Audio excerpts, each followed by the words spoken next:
For more reaction, we're going to bring in one of the governors who signed that pledge to stand with Texas.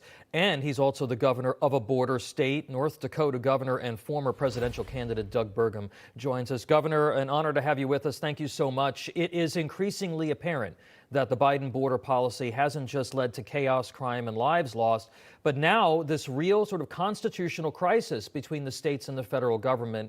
How will you and the other governors defend the border in the absence of strong federal enforcement? Well, Tom, great to be on with you. And this is a constitutional crisis. As you know, this is a mass invasion.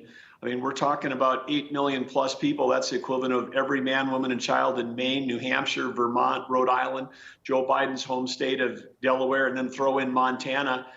Just in December alone, the equivalent of New Orleans, the city of New Orleans, 370,000 people came across that border. And then in addition to the mass invasion, we're taking mass casualties because we're losing 300 people a day in this country to overdose deaths, and 70% of those are fentanyl related. Right. In North Dakota, we've had troops down on the southern border throughout my tenure as governor, not only supporting the states, but also we've had a helicopter mission that went from San Diego to the Gulf Coast, flying night missions in Lakota helicopters, trying to stop transnational criminal organizations. I've been a governor under President Trump and a governor under Biden. It is completely out of control under Joe Biden. I think America's realizing this. In 2016, this debate was about immigration. Right now, it's about national security and it's about public safety. And so, of course, we stand with Governor Abbott because the federal government is really abdicating its responsibility. One of the federal government's responsibilities is national security. That includes border security. They're just not doing their job. Governor Abbott of Texas has made it very clear that he's not going to comply with the Supreme Court's recent ruling to remove the razor wire. He has said actually he's going to put more in. He said he will continue to defend his state from illegal immigration, even if the Biden administration won't. Watch this, sir. Texas has the constitutional authority to do exactly what we're doing because the authors of the Constitution, they knew there would be times when the federal government does not do its job, and states have a right of self-defense. Governor, your reaction to his defiance, and do you agree that the Constitution does empower you as chief executives of your state to enforce border laws if Washington won't?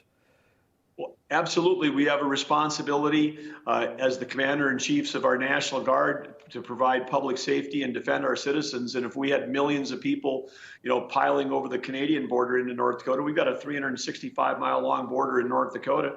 If that was happening, we'd be doing the same thing as Governor Abbott. But you don't have to be abutted against a foreign country with an actual border to be affected by this. I mean, every state has become a border state because every state is suffering from the vast invasion, and every state is suffering from the mass casualties that are happening every single day. And I feel like the Joe Biden and the federal government ought to respond to explain why did they keep defending a policy. We've got legal immigration into our country. We have people that fight for years and years and go through, 7, 8, 9, 10-year-long processes to immigrate to this country. Why aren't they upholding the rule of law around our existing immigration laws? I mean, we know that the Border Patrol knows how to control the border. I've been down there on the border more than Joe Biden, more than Harris has been down there.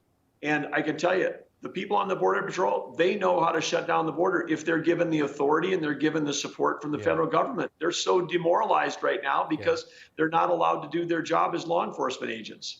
Well, keep up the fight. North Dakota Governor Doug Burgum, thank you so much for being with us and for your perspective, sir.